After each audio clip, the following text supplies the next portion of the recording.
The slot command is really nothing more than a straight or curved line and an offset entity, or a couple of circles and some curved lines.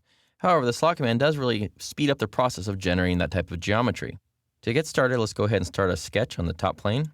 Start a sketch, and I'm going to go ahead and come up here to the sketch toolbar and come under slot and go ahead and start with the straight slot option. First one. In this case here, I'm going to click where I want to start and drag out a line and click where I want to end. As soon as I click, it now turns it into the slot, and I can define either the radius or the diameter. Click here, and then as soon as I'm done with that, go ahead and click escape. Then you can come up to Smart Dimension, add a dimension of the width of the slot, maybe 2 inches across there, and come up here for the other dimension of 0.5, and there's my slot. Now I can grab one of the endpoints, I could drag it around and maybe snap it to the origin, or I can come and grab the midpoint and do the same thing. As soon as I snap it on there, everything becomes fully defined in black. It's fully defined, it knows exactly where it is, it knows its location, orientation, and rotation. Okay, the next slot is a center point straight slot. There it is. Click where you want to start, and then as I drag this out, notice it gives me kind of this angle heads-up display. So it's a pretty neat way to create an angled slot. Click when you're done, and again, it turns it into a slot right away. And I can go ahead and add a couple dimensions if I'd like. Dimension from here over to here. I'll type in 0.75, and I'll define the length of the slot of 2 inches. And then if I wanted to find the angle, what I can do is I can use maybe a construction line, start from one of the corners, click OK, and then add a dimension from that line to the other line to define the angle.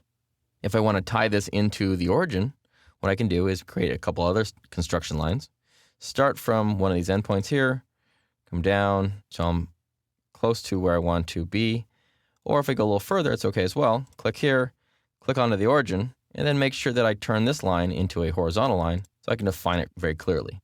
Then if I move this up, you can see those lines are always attached. And then I can come over here and dimension the lines. Type in 1/2 inch, and over here we'll type in 5 inches to define that shape, and notice everything becomes fully defined. If I come up here again to the slot command, this time I come down to the 3-point arc slot. I want to click where I want to start, I want to click where I want to end, and then third I'm going to define what that radius is going to be. As soon as I click, it creates the slot, and you go from there. If you want to define the angle of that slot, you can use the center lines and start from one of the endpoints, go to the center of the radius, and then back up to the other endpoint.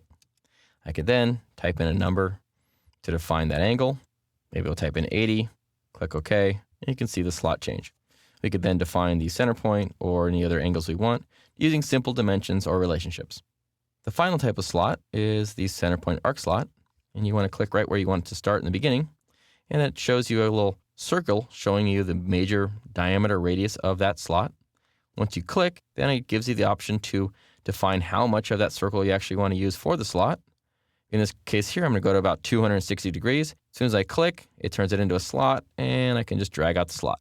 Click OK, and again, I could dimension or add some center lines from the endpoints to the center point to define the angle.